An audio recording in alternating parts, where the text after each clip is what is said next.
Plastic को लेके ये प्रावधान है सरकार के कि कोई भी चीज़ जो पूर्णतः प्लास्टिक से बनी है, चाहे वो कैरी बैग है, चाहे प्लास्टिक का कप है या प्लास्टिक की प्लेट है या कटोरी है, वो कैरी बैग में ही काउंट होता है। उसके अंदर जो वेंडर, जो दुकान वाला, छोटा अपना जो रिटेलर है, जैसे चाय वाला या सब्जी वाला या किराने की दुकान वाला, जो उसको इस्तेमाल कर रहा है, उस पर 1000 रुपये तक की पेनल्टी नगर पालिका लगा सकती है। हम चाहते हैं ये जागरूकता और बढ़े, लोग ये छोटी सी थैली है, इसे इस्तेमाल करें, अपना सूखा कचरा इसमें डालें, प्लास्टिक को नीचे ना फेंकें।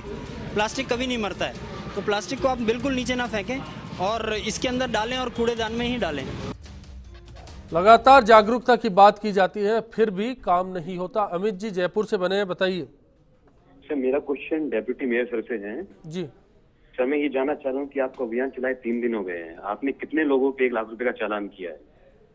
और मैं पूछना चाह रहा हूँ कि 2010 में जब प्लास्टिक बैन हुई थी तो शुरू में हमने सोडानी और काना पे 1 लाख रुपए का जुर्माना किया था, उसके बाद कोई भी जुर्माना नहीं किया गया। इसका रीजन बता सकते हैं सर आप, इन पे क्यों जुर्माना नहीं किया गया अभी तक? जी चलिए, मैं इसके साथ मनोज जी एक सवाल और आपके लिए जोड़ देता हूँ। बिचौलिए पे हमेशा कार्रवाई होती है, निर्माणकर्ता पर कार्रवाई क्यों नहीं होती? जो प्लास्टिक का निर्माण कर रहा है, जिन फैक्ट्रीज में इसका निर्माण हो रहा है, उन पर कार्रवाई क्यों नहीं होती? दोनों चीज़ों का जवाब चाहिए। देखिए, मैं इसके बारे में ये कहना चाहूँगा कि जैसे आपने कहा कि बिचौलिए पर, व्यापारी पर कार्रवाई करते हैं हम लोग, निर्माण पर कार्रवाई क्यों नहीं करते? ये हमारा अधिकार क्षेत्र नहीं है। ज्योति जी भी जानती हैं, ये भी निगम की मेयर रह चुकी हैं। अगर वो कार्रवाई करने का अधिकार होता हमारे पास तो ये भी कर चुकी होती है अब तक। निश्चित रूप से हम ये कह सकते हैं कि एक अभियान मैं जोड़ना चाहता हूँ कि पॉल्यूशन कंट्रोल पर्यावरण अधिनियम 1980 में ये प्रावधान है। सर एक लाइन उसी पर आ रहा हूं। पॉल्यूशन कंट्रोल बोर्ड के अधिकारियों को लीजिए, वो उनके कनेक्शन काट देंगे पानी के। मैं यही बात पूरी करना चाह रही थी कि कलेक्टर की उसमें आपको सारे डिपार्टमेंट को कोऑर्डिनेशन करके कमेटी तैयार करनी चाहिए। अगर आप ये चाहे कि निगम स्तर पे, अगर निगम स्तर पे हम ये काम कर सके, हम कोशिश कर सकते हैं कि सरकार की और जो एजेंसियां हैं। मैं आपकी इसी बात में बात जोड़ना चाहूंगा मनोज जी, क्या नगर निगम में वो बूता नहीं है कि पूरे शहर की सफाई का जिम्मा अगर नगर निगम के पास है तो नगर निगम इस चीज के लिए बाकी के जो संस्थान है, सिस्टम का जो हिस्सा है, उनसे लड़े, उनसे झगड़ के अपने अधिकारों पर बात करे कि आप प्लास्टिक पर प्रतिबंध लगाएंगे तो जाकर शहर साफ होगा और नगर निगम के लिए काम आसान हो जाएगा, आपके ब्लॉकेजेस भी कम होंगे, आवारा पशु मरेंगे कम, और शहर की बात है, ग्रीन सिटी की बात है, तो जमीन को बचाने की जरूरत है, वो भी बच पाएगी। देखिए, अगर मैं आपसे ये कह सकता हूँ कि हमारा उद्देश्य है green city, dream city and clean city, इन तीनों में प्लास्टिक को रोकथाम करना। प्लास्टिक बुनियादी, मेरे ख्याल से बुनियादी जो हमारी प्रॉब्लम है वो प्लास्टिक है इसके अंदर। ठीक है, प्लास्टिक इन तीनों चीज़ों, जो हमारे 3 सपने हैं, green city, clean city, dream city, इसमें एक अवरोध है, बहुत बड़ा अवरोध है। हम लोग इसके लिए अभियान चला रहे हैं। अभियान का एक बहुत बड़ा हिस्सा हमारा पब्लिक अवेयरनेस। जब तक पब्लिक अवेयरनेस नहीं होगी हमारे साथ में, पब्लिक हमारे साथ में सहयोग नहीं करेगी, सामाजिक संस्थाएं, स्वयंसेवी संस्थाएं हमारे साथ में सहयोग नहीं करेगी, हमारा ये अभियान सफल नहीं हो सकता है जी। अभियान को सफल करने के लिए हम अपने स्तर पर जो कुछ कर सकते हैं, जो बेस्ट पॉसिबल हम लोग करेंगे जी। बट हम लोग इसके साथ में ये चाहते हैं, हम एक अवेयरनेस प्रोग्राम चलाना चाहते हैं। हमारे जितने भी नव निर्वाचित पार्षदगण हैं, हम कोशिश करेंगे सबको साथ लेके बैठें, इस विषय पर हम लोग उनके साथ बात करें, उनको पूरे शहर के गली मोहल्लों में हम लेकर जाएँ, एक जन चेतना कई अभियान चलाएं हम। क्योंकि देखिए, ऐसा है कि केवल डर से हम ये काम नहीं हो सकता, केवल भय से ये काम नहीं हो सकता, लालच, अगर अच्छे काम के लिए हम लालच भी दें उससे भी ये काम नहीं हो सकता। जब तक आम जन, आम नागरिक, इसका एक उदाहरण दे सकता हूँ आपको मैं, परिवार नियोजन का एक जो सामाजिक संदेश जो है, जन चेतना के माध्यम से ही आज जो है गाँव ढाणी के अंदर जो है परिवार नियोजन का संदेश जो है। माफी चाहूंगा, जयपुर शहर के एक युवा है, मालवीय नगर रहते हैं, मेरे से भी एक दिन अभी कल्पतरु संस्थान के वहाँ कार्यालय मिलने आए थे। उन्होंने मक्का के पेड़ से एक थैली बनाई है, अभी अभी फर्स्ट इंडिया न्यूज़ के ऑफिस में भी वो आकर के मिल के गए हैं आदरणीय प्रताप राव जी से। वो 90 दिन के अंदर अंदर थैली नष्ट हो जाएगी अपने आप। इस तरीके की कोई चीज हम चालू क्यों नहीं कर सकते? ये जो चल रही है बायोडिग्रेडेबल को नहीं लगा सकते। अवेयरनेस पर हम लाखों करोड़ रुपए खर्च करेंगे, वो आ रही है बाजार में, आप प्रमोट नहीं कर रहे हो। आप सही उसी बात हम लोग आप प्रमोट बात कर रहे हैं, बार बार ये अवेयरनेस चलाएंगे, वो करेंगे। कितने करोड़ का बजट आपका? कितनों को बांटोगे? कितने फोटो खिंचा करके चले जाएंगे एनजीओ काम दाम कर करा करके? आप उसको छोड़िए ना, बंद ही कर दीजिए ना परमानेंट। उसके विकल्प है ना, पहले भी हमारे पास पॉलिथीन कहाँ थी। बिल्कुल सही बात है कि निर्माण के स्तर पर फिर बात, बिल्कुल विष्णु जी, फिर निर्माण के स्तर पर बात आ जाती है कि निर्माण को लेकर काम किया जाना चाहिए, लेकिन इसमें सहयोगी कौन हो सकते हैं, इस पर ज्योति जी से जवाब लेंगे। उससे पहले दीपेश जी बने हैं जयपुर से हमारे साथ, बताइए। दीपेश जी अपने टीवी का वॉल्यूम कम करके सवाल बताइए, क्या कहना चाह रहे हैं? हाँ जी, मैं ये कहना चाह रहा था कि ये जो काम एनजीओ वगैरह को दिया जाता है। जी हेलो जी, सुन पा रहे हैं आपको, बताइए। वहाँ पर बैठे सभी मेहमानों को मेरा नमस्कार जी। हाँ जी, मैं ये कहना चाह रहा था कि जो एनजीओ को काम दिया जाता है, जैसा कि पहले कांग्रेस सरकार में भी दिया गया था जी, लेकिन इन एनजीओ को कौन चेक करता है कि ये लोग काम सही तरीके से कर भी रहे हैं या नहीं कर रहे हैं? जी, क्योंकि अक्सर ऐसा होता है कि इन एनजीओ को काम तो दे दिया जाता है, और ये जो एनजीओ रहते हैं ना सर, ये एनजीओ किसी भी मिली वक्त से टेंडर तो ले लेते हैं, लेकिन उस काम में सिर्फ फॉर्मेलिटियां होती है, क्योंकि मैं खुद एनजीओ से पहले जुड़ा हुआ था। शुक्रिया दीपेश जी इस चर्चा में जुड़ने के लिए। कैलाश जी अजमेर से हैं, बताइए कैलाश जी। सर हेलो जी। हाँ सर, ये जो जितने भी जो नगर परिषद के कर्मचारी और जो अधिकारी हैं जी और कलेक्टर साहिबा है, इनको पूरा ध्यान रखना चाहिए कि जो कर्मचारी है जो तो मतलब सफाई तो करते नहीं है, पब्लिक तो आम करते कचरा करती है, ये खुद भी भ्रष्ट है सबसे ज्यादा। किसी ठेले वाले को जाके वहाँ कहते हैं, उससे पैसे ले लेते हैं, ये करते हैं, तो सारे कर्मचारी तो ऐसे है। बिल्कुल आमजन की जागरूकता के साथ बिल्कुल कैलाश जी जरूरत है कि सिस्टम भी मजबूत बने। ये सिस्टम मजबूत कैसे बनेगा ज्योति जी? देखिए मेरा ये मानना है, जैसे मैं आपको बताऊं जो पहले अवेयरनेस प्रोग्राम चला था उसमें जनता का भरपूर सहयोग मिला था, एनजीओज ने भी बहुत अच्छा काम किया था, तो ये अभियान सफलता तक पहुंचा।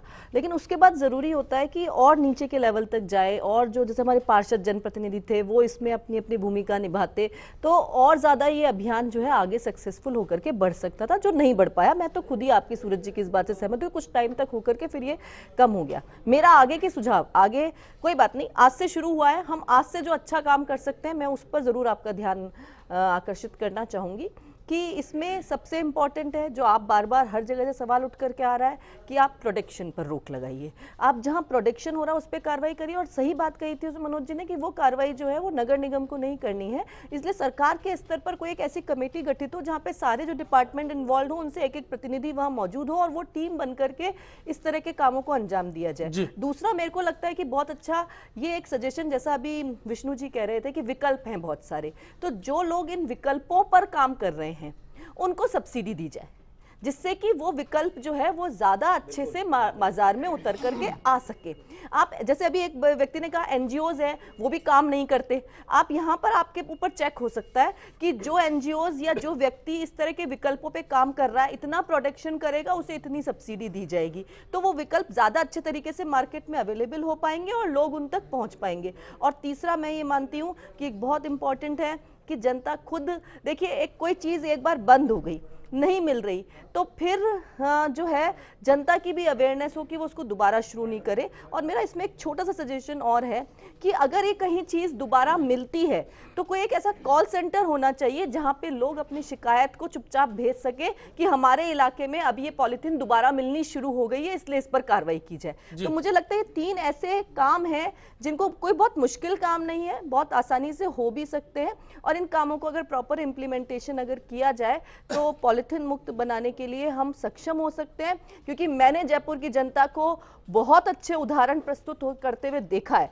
डबल हेलमेट एक ऐसा उदाहरण है आगे और पीछे बैठने वालों के लिए जो बहुत कम शहरों में है, लेकिन जयपुर की जनता ने उसको बहुत आसानी से एक्सेप्ट किया है। तो मैं ये मानती हूँ कि जयपुर की जनता अच्छे काम में सहयोग करने के लिए हमेशा तैयार रहती है और इस तरह के उदाहरण प्रस्तुत करने के लिए तैयार होती है। जी बिल्कुल ज्योति जी, बिल्कुल दोनों को साथ चलने की, दोनों को साथ चलने की जरूरत है। सरकार के साथ आए, सिस्टम के साथ आए और जागरूकता का स्तर बढ़ाएं। रवि जी जयपुर से जुड़े हैं, बताइए। लगता है कॉलर डिस्कनेक्ट हो गए, ब्रेक के लिए जा रहे हैं। ब्रेक के बाद जब लौटेंगे आखिरी दौर में हम होंगे और सरकार के लिए, सिस्टम के लिए क्या सुझाव हो सकते हैं, बात आगे बढ़ाएंगे। पॉलीथीन को बेचने वाले जो थोक व्यापारी हैं उनकी संबंधित अधिकारियों के साथ साठगांठ और मिलीभगत इस दिशा में कोई काम नहीं करने दे रही। ने भी चला लें उससे कोई फायदा नहीं है, जब तक हम जनता को अपने अवेयरनेस नहीं पैदा करेंगे जब तक कुछ नहीं हो सकेगा। जुड़ाव अभियान के साथ नहीं है, जनता तो चाहती भी है कि पॉलीथीन बंद हो, क्योंकि ये जनता के लिए नुकसान है।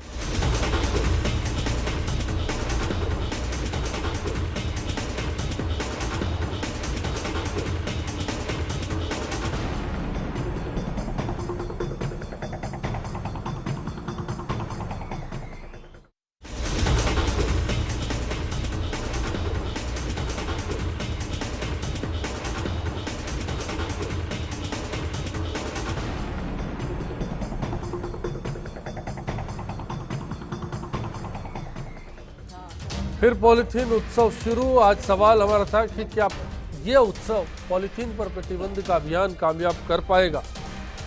72% दर्शक मानते हैं कि कामयाबी का रास्ता मिल सकता है। 28% दर्शक हालांकि इस बात से इत्तेफाक नहीं मानते। मतलब लोगों में इस जागरूकता के स्तर को लेकर एक राय निकल कर आई है। वो मानते हैं कि अगर ठीक से काम हुआ तो फिर पॉलीथीन पर प्रतिबंध लग सकता है। ज्योति जी, आपसे ही शुरू करेंगे और जानना चाहेंगे कि जो सिलसिला आपने ब्रेक से पहले जारी रखा था, आखिर बाकी क्या ऐसे बिंदु है जिन पर सरकार को गौर करना चाहिए?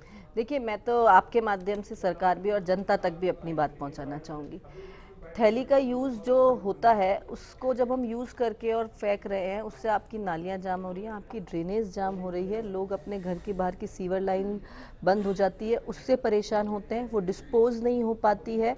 कचरे बीनने वाले उसको ढूंढते हैं, वो पूरा कचरा फैला देते हैं। तो हमारे आसपास के एनवायरनमेंट को लेकर के, और ख़ास तौर से जो हमारी गाय हैं वो उनको खाती हैं, उनके पेट में वो पहुंचती हैं, वो बीमार पड़ती हैं, मर जाती हैं। कई गायों के पेट में से कितने कितने किलो थैलियाँ जो है वो मिलती हैं ऑपरेशन करने पे। जब गौशाला, हिंगोनिया गौशाला में भी गाय पहुंचती थी, इस तरह की बीमार गायें पहुंचती। मतलब हम अपने आसपास के एनवायरनमेंट को ख़त्म कर रहे हैं। हम मैं तो इस मामले में कहूँगी गौ हत्या के भी एक कहीं ना कहीं अपने आप को इसके लिए दोषी मानना चाहिए।